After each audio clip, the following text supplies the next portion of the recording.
একজন অন্ধ ব্যক্তি যখন হঠাৎ করেই চোখে দেখতে পায়, তখন সে সর্বপ্রথম তার হাতের লাঠিটাই ফেলে দেয়।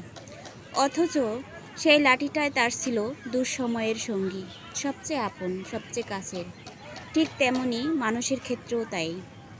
যখন প্রয়োজন তখন প্রিয়জন খোঁজে, আর যখন প্রয়োজন ফুরিয়ে যায় তখন ওই প্রিয়জনটাকেই বাদ দেওয়ার জন্য হাজারো বাহানা খোঁজে। কথাগুলো বাস্তব জীবনের সাথে মিলিয়ে দেখবেন। একজন অন্ধ ব্যক্তি যখন হঠাৎ করেই চোখে দেখতে পায়, তখন সে সর্বপ্রথম তার হাতের লাঠিটাই ফেলে দেয়। অথচ সেই লাঠিটাই তার ছিল দুঃসময়ের সঙ্গী, সবচেয়ে আপন, সবচেয়ে কাছের। ঠিক তেমনি মানুষের ক্ষেত্রেও তাই। যখন প্রয়োজন তখন প্রিয়জন খোঁজে, আর যখন প্রয়োজন ফুরিয়ে যায় তখন ওই প্রিয়জনটাকেই বাদ দেওয়ার জন্য হাজারো বাহানা খোঁজে। কথাগুলো বাস্তব জীবনের সাথে মিলিয়ে দেখবেন।